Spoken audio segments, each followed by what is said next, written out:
If you think America's infamous war on drugs was bad, America's public enemy number one in the United States is drug abuse. you have not seen how China was literally brought to its knees by a nationwide drug addiction 200 years ago.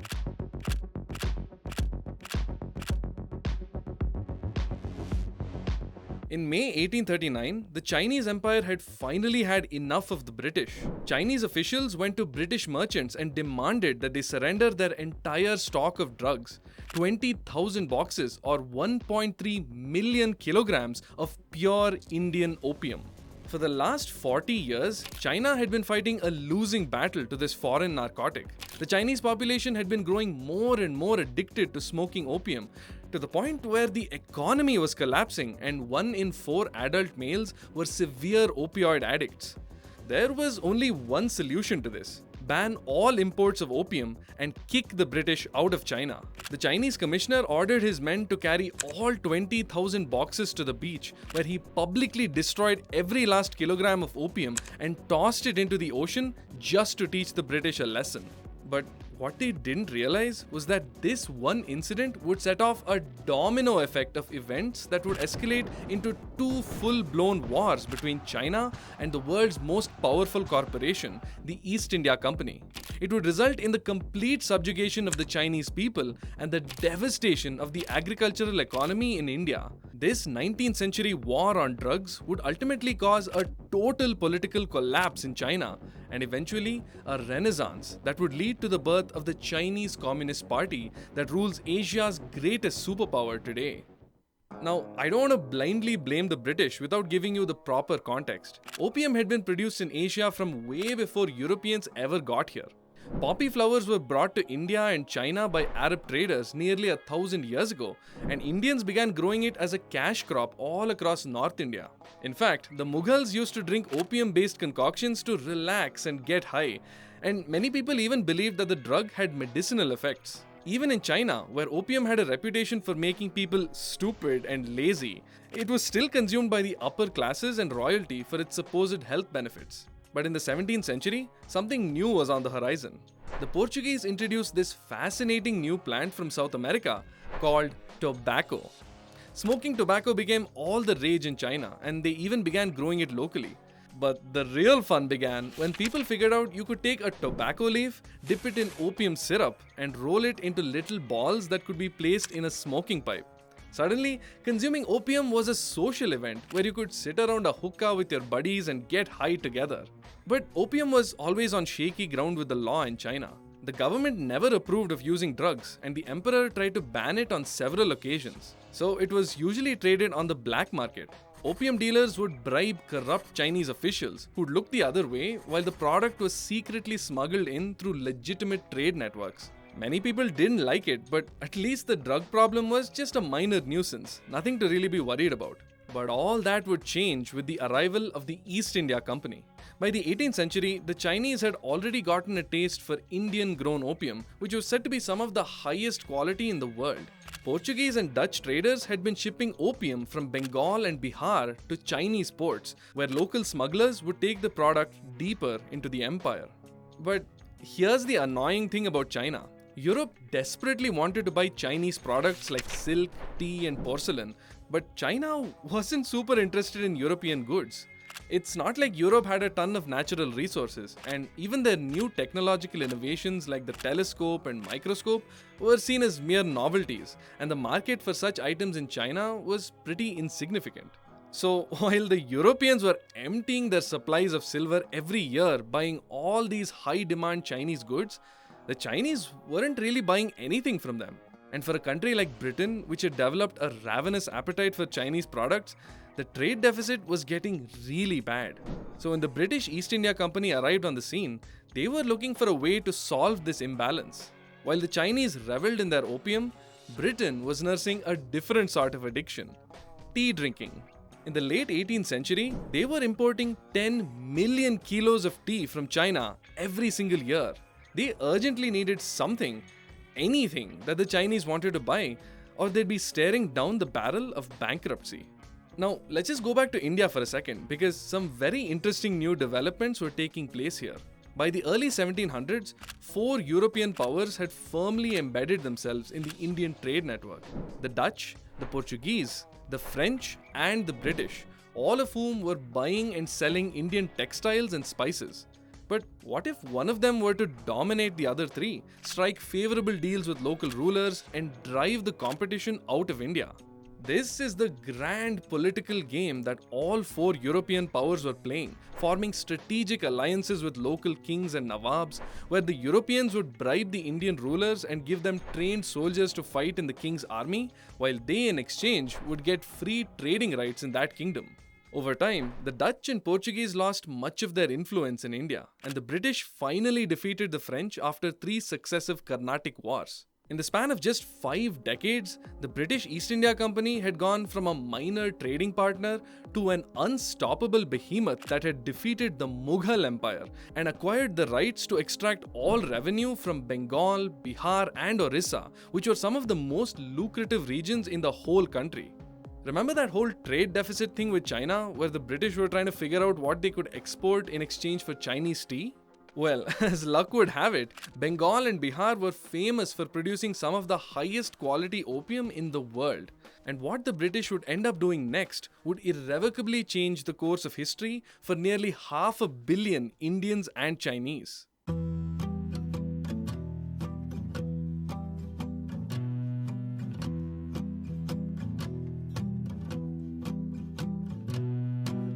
The East India Company devised an elaborate and highly effective way to maximize opium output from Indian farmers, forcing suppliers to comply with the British monopoly or face serious consequences.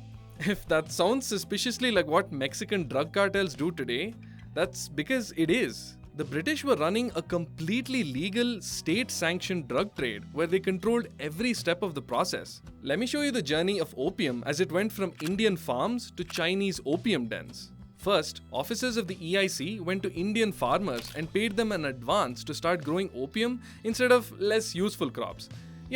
Like food. Cultivators were forced to take this money as a loan in order to grow opium and sell it exclusively to the EIC at a fixed price, often at a loss. The farmers would be trapped in a cycle of debt, unable to pay off the initial loan amount. If they refused to accept the loan, opium agents employed by the company would literally throw bags of silver through the windows of the farmers' houses and claim they accepted the advance. And if they continued to refuse, those agents would harass and even kidnap farmers, threatening them with violence and legal action. By now, opium was a large-scale, formalized industry with a full-fledged opium department employing 2,500 Indian clerks to monitor the quality and quantity of opium at 100 offices all the way from Uttar Pradesh to Bengal. In these massive factories, raw opium gum would be extracted from poppy flowers, dried and shaped into cakes or balls, then packaged in wooden boxes to be transported to port cities like Calcutta and Bombay. All of this had to be done in facilities operated by the EIC because it was illegal to grow, sell, or refine opium outside of official company channels. Okay, but get this, right? The East India Company was totally fine handling opium all the way up to this point, but they couldn't actually sell it to the end customers in China because narcotics were obviously illegal in Britain, and investors weren't happy with the idea that the company's profits were coming from drug trafficking. So the EIC fashioned a convenient workaround. They'd simply auction their finished opium product to merchants who actually did the dirty work of transporting the drug to China and smuggling it deep into the kingdom. This way, the EIC could wash their hands of any potential risk or liability, and if you really thought about it, they were totally innocent of any wrongdoing. If these independent merchants wanted to sell drugs to the Chinese, who were they to stop them?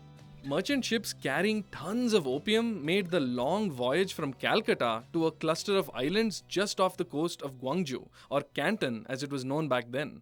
Because even at the best of times, opium was still technically illegal in China, so you couldn't just bring it ashore and start selling. Instead, the Chinese employed specialized smuggling boats called centipedes or scrambling dragons, which were slender, fast rowboats with 20 to 70 oarsmen, all heavily armed to fight off Navy regiments who tried to stop them. They'd carefully collect the opium cargo before disappearing into the vast network of canals and waterways in the interior of China. Then the opium would be divided up. Some of it would travel further on boat, some of it would be handed off to small-time smugglers in cities, and some more of it went to couriers who'd smuggle it through the mountains to far-off destinations. Smugglers would have to be wary of inspections at city gates or major bridges, but if they cleverly concealed it or bribed the guards, they'd be able to get past easily. In those days, you could get opium basically anywhere. At an inn by the highway, at markets where it was sold below the counter, and even at Buddhist temples. For the Chinese, opium wasn't just a social lubricant the way alcohol is today. There was a whole ritualistic culture surrounding it. You know how pretentious wine snobs like to show off by swirling the glass and explaining how the wine was aged in a barrel made from an oak tree that grew in Bordeaux? Multiply that by 100 and you'll start to get how the Chinese felt about opium. Wealthy families would prepare elaborate rituals for smoking opium, with beautifully decorated pipes and accessories designed to carefully burn the opium at the ideal temperature. Indian opium was considered especially valuable and was given as a luxury gift to high-ranking officials or at weddings. If you wanted to talk business with an important client, you would invite them over for a smoke. Students prepping for exams smoked it because they felt it helped them study better. Allegedly, and families casually smoked it with guests over tea and dim sums. The richest families even had a dedicated opium chef to prepare the ingredients for their next smoking session. This is where I want to be really clear. Before the Opium Wars, it's not like the British were forcing the Chinese to become addicts or anything. Opium was a part of everyday life for much of China, and they'd been consuming it for decades. But the British absolutely took advantage of this major weakness, ensuring the Chinese were continuously supplied with high-quality, inexpensive opium all year round, which just made it easier for a casual opium user to become completely addicted. And by the mid-19th century, the drug was firmly rooted in Chinese culture and social practices. The Chinese administration was also deeply, systemically corrupt.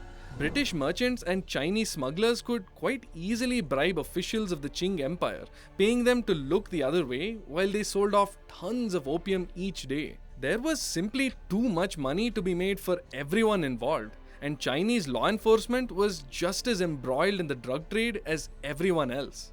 Now, while the Chinese were spiraling deeper into addiction, British merchants were growing rather unhappy with the situation in Canton. To explain why all this would end up in a full-blown war between two superpowers, I need you to understand why the British hated the Chinese so much. If you were a European merchant, you couldn't just sail up to any random port in China and start selling. That would be too easy. No, the Qing Empire was a painful, bureaucratic institution which served to uphold a Chinese worldview that could most charitably be described as antiquated. According to them, China was the middle kingdom between heaven and earth, with every other country being inferior to them, which meant that they looked down upon any non-Chinese foreigner, and if you did want to trade with them, you would have to put up with an insane amount of rules and restrictions. First of all, you weren't allowed to live in or visit any Chinese city except one specific foreigner district of Canton called the 13 Factories. You couldn't even enter the rest of the city or interact with Chinese citizens. But that would have been pointless anyway, because foreigners weren't even permitted to learn the Chinese language. And if you were a foreign woman, you couldn't even set foot in the country. You were only allowed to live in that one district in the January to September trading season, after which you either had to spend the winter in Macau or head back home. Oh, and get this, because you were so inferior to the Chinese, any trade between you and them was considered as you paying a tribute to the Qing Empire, and it was all highly regulated by a set of laws called the Prevention Barbarian Ordinances. Doesn't it just make you feel warm and fuzzy inside? These laws forced all foreign traders to deal with a trading guild, a group of Chinese merchants called the Kohong, who served as middlemen negotiating and trading with the Europeans. At no point was the foreign trader ever interacting with or even having access to a person not strictly designated to talking with foreigners. For the British, it must have felt like being stuck in solitary confinement, their only interaction with a sterilized pair of gloved hands that pushed a tray of food through a hole in the door, received their payment, and disappeared again. A frustrating, opaque process that left no opportunity for expanding business or having any control over the situation. And if there's one thing we've learned about the British, it's that they're never happy unless they're the ones in control. They wanted more trade, open and free like it was in Europe. They wanted unrestricted access to all the ports and cities in China, which has always been one of the richest countries in the world. Now, I can understand that the British were frustrated. Nobody likes doing business when you're constantly getting entangled in red tape and bureaucracy.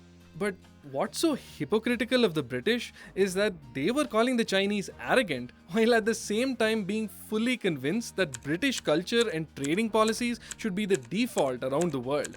So much so that they believed that they had the right to impose their values on a foreign nation so they could control the relationship on their terms.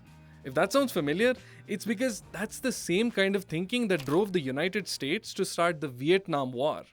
It's at this point, as tensions were growing between the Western and Eastern superpowers, that two characters enter the picture, both of whom were remarkably similar, but the fact that they were on opposite sides would ultimately lead to an all-out war. Lin Zexu was a commissioner in the Chinese government. This man had a fearsome reputation for being impossible to bribe or corrupt, and he made no secret of his hatred of opium. Lin believed that opium was the root cause of all of China's troubles, especially the fact that it was draining China's supply of silver. By the 1820s, the trade deficit between Britain and China had fully reversed, with silver flowing east to west at such alarming rates that Lin predicted the empire's collapse if it wasn't stopped. On the other side was Sir Charles Elliot, an officer in the Royal Navy and a representative of the EIC in China. He also hated opium because illegal drug trafficking wasn't in the spirit of the free trade that Britain endorsed, and it was immoral to enable addiction, even if it made you rich. But as a stiffly patriotic military man, he was sworn to protect the interests of his country, no matter how distasteful he found it. In March 1839, Lin Zexu finally got the emperor's approval to launch a crusade against opium.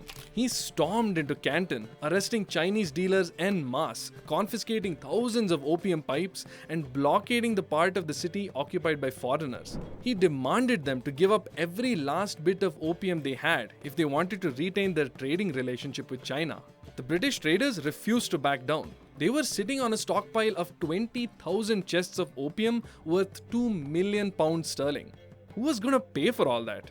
Charles Elliot was forced to intervene here, but he had a different problem. The EIC officials back in London were constantly giving him conflicting instructions.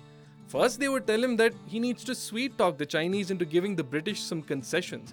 But then they'd say, no, absolutely not. The reputation of the British crown is at stake and we can't afford to look weak in front of the Chinese. But no one was making a concrete decision.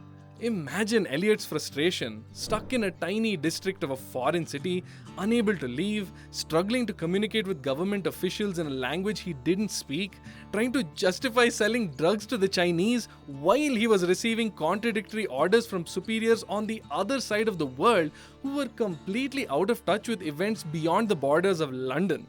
At some point, Elliot must have snapped because he took a decision that would set events in motion that would forever alter the history of China. He told the British traders in Canton to surrender the opium. Obviously, they were shocked. Are you insane? Who will compensate us? Is this the end of opium? Guys, it's fine. You'll get all your money back. Don't worry about it.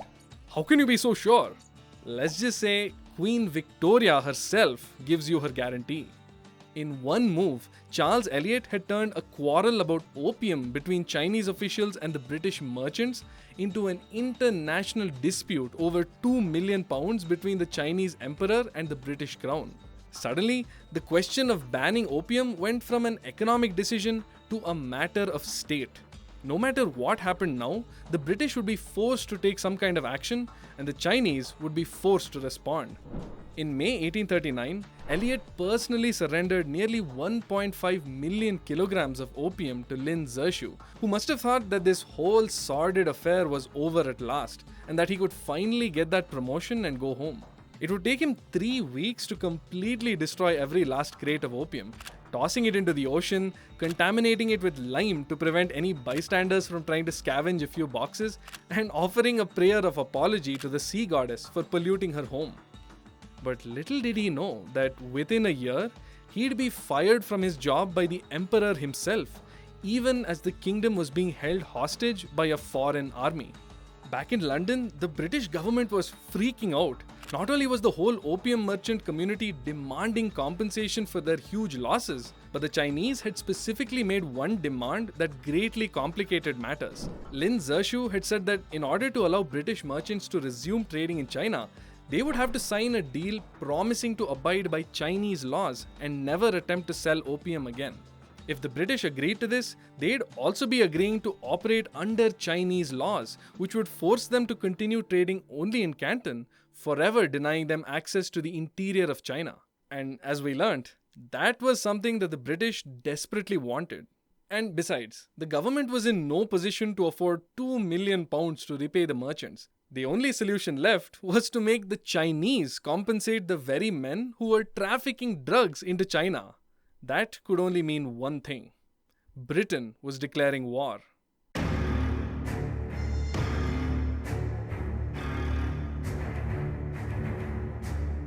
In July 1840, the first fleet of nearly 50 British warships arrived off the Chinese coast. They had a straightforward plan: bypass Canton entirely and head for the southeast coast, which was a major choke point for the food distribution network in China. This was the start of the Grand Canal, an absolutely enormous system of interconnected canals and waterways stretching all the way from Shanghai here to Beijing way up here. If they could blockade this crucial artery, they'd be able to force the Chinese to the negotiating table. The British fleet was led by 4 massive gunboats. These formidable vessels, built with hardwood, plated in copper, and powered by the latest steam engines of the day, could carry as many as 120 guns, each built for quick aiming and firing. As they approached the island of Zhoushan, they were met with the Chinese Navy, a decidedly unimpressive fleet of war junks, wooden sailing ships designed to stave off pirates, not engage in serious naval combat. These ships were carrying maybe around 10 guns each. The British gave the residents of Zhoushan 6 hours to surrender the island, failing which they would face serious consequences. When the islanders refused to back down, the British ships took their positions. They waited until 2:30 in the afternoon, hoping the Chinese would change their minds. But they didn't. And the British didn't hold back. For the next 9 minutes, the British gunboats fired cannonball after cannonball, wreaking utter havoc on the war junks and the coastline of Zhoushan Island. Chinese ships exploded with a rapid-fire impact, an assault so vicious that nothing could be heard over the boom of the cannons, the smashing of wood and stone, and the screams of men being ripped to shreds. When all was said and done, the coastline of Zhoushan Island was a smoldering waste of bodies, destroyed ships, and buildings. The Chinese never stood a chance. But hold on, wasn't China one of the most powerful nations on earth? How did they get so badly beaten by the British? It all really boils down to 2 factors: technology and manpower. Over the last few centuries, Europe had frequently been a battleground for constant wars fought between the various kingdoms, both on land and sea. In this competitive environment, Britain had gradually refined its military technology and tactical discipline, pioneering the use of advanced firearms, powerful yet maneuverable cannons, and terrifying warships. By the 19th century, their advancements in the Industrial Revolution had made them by far the most technologically sophisticated country in the world. By contrast, the Chinese had for so long been absorbed with their own internal conflicts in their distant corner of the world, where their biggest threats were rebellions among their own provinces, that they kind of never needed to improve their technology or military discipline. The Chinese army was massive on paper, but was thinly spread across the huge Qing Empire and varied wildly in quality, equipment, and training. Many of them still fought with bows and arrows, spears and shields, while a lucky few sported guns invented in the 15th century. Their cannons were bulky and slow, and their ships were flimsy and unwieldy compared to the British Navy. Oh, and the best part, Only 1% of a Chinese naval officer's income came from their government stipend. The remaining 99% was from bribes given by opium merchants. When the opium money ran out, they basically had no motivation to fight. The sheer difference between the British and Chinese military would be starkly exposed when, in 1841, the East India Company deployed the ominously named Nemesis, the world's first warship constructed out of iron.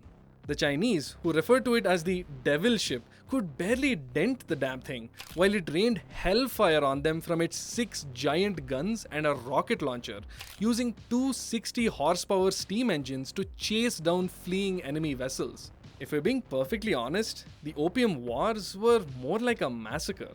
By now, reality was beginning to dawn on the Chinese, who tried to offer the British merchants compensation for their destroyed opium. But that ship had sailed long ago. Now, the British wanted much more. The first major victory for the British came in January 1841, when the British fleet entered the Pearl River Delta, a densely populated and fortified area that led to Canton. The river was protected by 2 heavily garrisoned granite forts, each with cannons trained on the waters below. But the Chinese couldn't have expected the battering they were about to receive as the British ships entered the delta, guns blazing. They bombarded the forts with powerful shells and fired rockets at Chinese ships. Here's how a British officer who was in the battle described the sight. The very first rocket fired from the Nemesis was seen to enter the large junk, and almost the instant afterwards, it blew up with a terrific explosion, launching into eternity every soul on board and pouring forth its blaze like the mighty rush of fire from a volcano. The smoke and flame and thunder of the explosion, with the broken fragments falling around and even portions of dissevered bodies scattering as they fell, were enough to strike with awe, if not fear, the stoutest heart that looked upon it. By noon, the battle was over, with 11 Chinese ships sunk and both forts captured by the British. The Chinese were getting desperate, and a commissioner of the Qing Empire struck a deal with the British. Not only would the Chinese pay for the opium, they had also reopened trading in Canton. And biggest of all, they were offering the island of Hong Kong to the British Crown. Just one problem. When the emperor heard that his commissioner had offered a part of his territory to these foreigners, he was beyond furious. He immediately struck down the offer and had the commissioner arrested. Knowing what we know now, maybe the emperor should have gone ahead with this deal, because things were about to get a whole lot worse for China. Over the course of 1841, the British continued to attack and capture more islands and cities, meeting little resistance from the ill-equipped Chinese armies. The following year, they sank their claws deeper inside the Dragon when they launched the Yangtze campaign, a naval assault to blockade the Yangtze River, the most important waterway in all of China. The final hammer blow that sealed the fate of the Chinese was in June of 1842, when the British captured Shanghai, which would give them easy access to the river all the way up to the city of Nanjing, an extremely important administrative center. The British Navy blasted its way down the Yangtze River, blowing up forts, capturing strongholds along the riverbanks, and engaging the Chinese in armed combat on land. By 11th August, they had surrounded Nanjing and were prepared to storm the city and capture it. It would seem that at this point, after witnessing so much death and carnage at the hands of these foreigners, the Chinese emperor finally saw the writing on the wall. This wasn't a war he was going to win. Left with no other choice, he authorized his officials to meet with the British, where they would sign the Treaty of Nanjing. This treaty would end up making the Treaty of Versailles, which the Germans were forced to sign after World War I, almost sound like a pretty good deal. Because the British now had massive leverage over the Chinese, and they were going to squeeze them for everything they had. Not only would the Chinese have to pay back the full cost of the opium, but they would also have to pay reparations to the British for the cost of the war, which all told was something like £7 million sterling. And remember the whole Canton system and the Kohong? They'd have to abolish that, allowing the British to trade with whoever they wanted on their own terms. And the Chinese would have to open 4 additional ports along the coast. And the cherry on top was that the island of Hong Kong would still have to be ceded to the British Crown. the first time a Chinese empire had given up territory to a foreign power in hundreds of years. Just let that sink in for a second. The opium trade is the reason why Hong Kong, one of the largest cities in the world, became a British colony. This is like if the United States lost the war on drugs to Mexico and were forced to give up Miami as a Mexican colony for 150 years. Because it was only in 1997 that the British finally handed the keys to Hong Kong back to the Chinese government. This was the worst possible outcome for the Chinese, who not only lost a war that cost them the lives of hundreds of soldiers, but they were supposed to pay their enemy for the privilege of getting defeated in the most ignominious fashion. And for the empire, the humiliation ran even deeper. Remember how China saw themselves as the middle kingdom between earth and heaven, being superior to all other nations? All of a sudden, the Chinese were forced to shed that self-image and reckon with their own fallibility. That might sound a little silly to you, but imagine living your whole life believing one thing and suddenly being shown in no uncertain terms that your belief was wrong. It was a massive blow to the collective morale of the empire, and what's worse, their crippling drug problem was about to get a whole lot worse. Now that the British had unequivocally proven their military superiority, they had no trouble bringing back opium into the Chinese market. The Treaty of Nanjing didn't specifically mention the sale of opium, so it was still technically illegal. But realistically, what were the Chinese going to do about it? No, the British took full advantage of the situation and went full steam ahead on opium production, forcing even harsher quotas on Indian farmers to maximize output.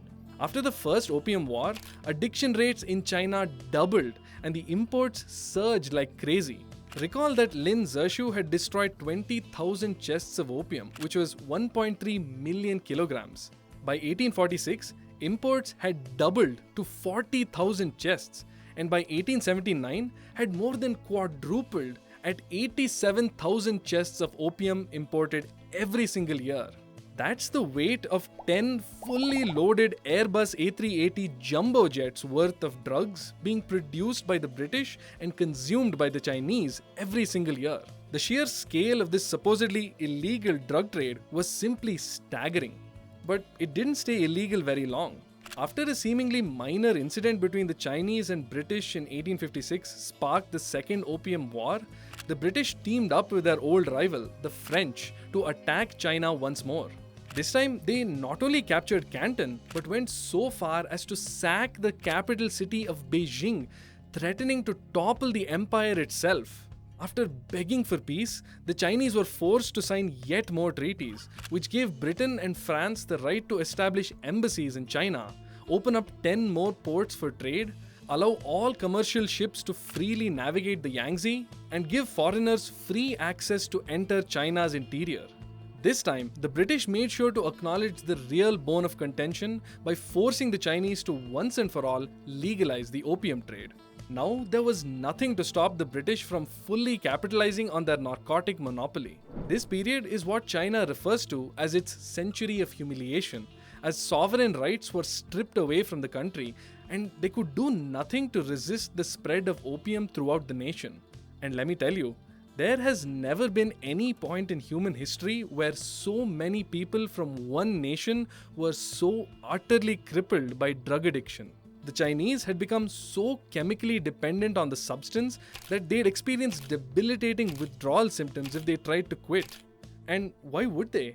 Most opium smokers were men who worked hard, labor-intensive jobs and wanted to relax and unwind after a long day at the docks or the market. It was integral to the social fabric of China, consumed by the rich and the poor, in cities and in villages, and the infamous opium dens that you've probably seen photos of, with people lying lazily on the floor, pipe in hand, became a common sight across Chinese cities. Opium became an important tool in the sex trade, where brothels offered a tantalizing mix of chemical and carnal pleasure. By the early 20th century, China had over 13 million opioid addicts. For context, that's almost 1% of the population of the entire world at the time. 1 in 4 adult men in the entire kingdom were hooked on the substance. With each crate of opium sold, with each new young man or woman who got a taste for the thick, acrid smoke emanating from the pipe, Britain lined its pockets with Chinese silver. Opium became the second biggest source of revenue in colonial India, only behind land taxes, generating nearly a quarter of British India's total budget and 10% of Britain's own revenues. For the ministers sitting in London, the opium trade was seen essentially as an extra tax they were collecting from foreigners, giving their colony in India some breathing room. But that's not to say that all citizens of Britain were on board with the whole drug trafficking business. The opposition party heavily criticized the government not just for engaging in the immoral business of opium, but the fact that they fought a war over it and forced unequal treaties on the Chinese. Because let's not forget, drugs were very much illegal in Britain, but the government seemed to have no issues ignoring that fact outside the country. The simple fact was, as long as it was making them money, they could afford to look the other way. But as the voices of opposition grew louder in Britain, China's relationship with opium was gradually shifting. Since poppy was quite a resilient flower, the Chinese found that it was a convenient cash crop to grow and sell locally. In some places, it was even used as a substitute for cash, and revenue officers even accepted it for tax payments. Over the decades, opium production in China shot up dramatically, offsetting the huge costs of importing it from India. The Chinese, who once saw opium as a poison, had now begun to treat it no differently than tea or rice. This combination of reduced revenue from opium exports and the vocal dissent from the political opposition back in England made the British Crown rethink its position on the whole drug trafficking thing. In 1907, 67 years after the First Opium War, Britain and China signed one more treaty. But don't worry, this wasn't like the last two times. Britain agreed to gradually phase out opium exports to China on the condition that the Chinese would also cut down their domestic production. Now things were finally looking up for China. Until a nationwide uprising destabilized the country and brought down the Qing Empire. In 1911, just 4 years after signing the last treaty, the Qing dynasty had abruptly come to an end. For the next couple of decades, China must have been a very weird place to live in because, on the one hand, the new Republican government made it very clear that they were morally against opium production. On the other hand, the country was unstable and they needed a reliable source of revenue. So, the government used their connections with the mafia to stop anyone else from trading in opium and enforced a government monopoly on the industry. Anyone else getting Animal Farm vibes from this? Just when it looked like China had no hope of ever escaping the iron grip of opium, a familiar face arrived on the scene. In 1949, Mao Zedong decided that enough was enough. China had endured a century of humiliation ever since the British imposed their harsh opium treaties, crippling the Chinese economy and demoralizing its people for generations. It was time to restore the glory of China, cleanse the Chinese people of their addictions, and build a nation that wasn't shackled by imperialism and capitalism. In 1952, the Chinese Communist Party embarked on a radical anti-opium campaign on a scale never before seen in the world. They engaged in widespread propaganda, had former addicts speak out about their experiences with drugs, composed slogans, organized mass meetings, shut down opium dens, and publicly burned stashes of opium and smoking pipes. They banned farmers from growing poppy and planted new crops in the old opium fields. They even carried out compulsory rehabilitation at clinics across the country. They cracked down on drug dealers, arresting them by the thousands and executing hundreds. And amazingly, it actually worked. Opium smoking in China began plummeting. The entire mindset around opium began shifting from a casual part of your daily recreation to a shameful habit that was ruining your health and the future of the nation. After nearly 200 years of opium strangling their growth, the Chinese had finally cast aside their terrible legacy of addiction and could finally enter the industrial age for the first time. Of course, what the CCP won't tell you is that before they were the ruling party in China, they were actually growing and exporting opium themselves in order to fund the party's operations back in the 1940s. Shh, it's supposed to be a secret. History is full of ugly conflicts that were born out of dirty politics and power struggles. Take, for example, the India-Pakistan War of 1971, which began when Pakistan denied Bangladesh their democratic rights, resulting in one of Asia's worst genocides in the last century. You can watch the full story of how India launched an unbelievable 12-day invasion to defeat Pakistan and give Bangladesh its independence by clicking on this video. Thanks for watching, and if you want to support my channel, like this video, subscribe, and become a channel member for exclusive perks and early access to videos. See you in the next one.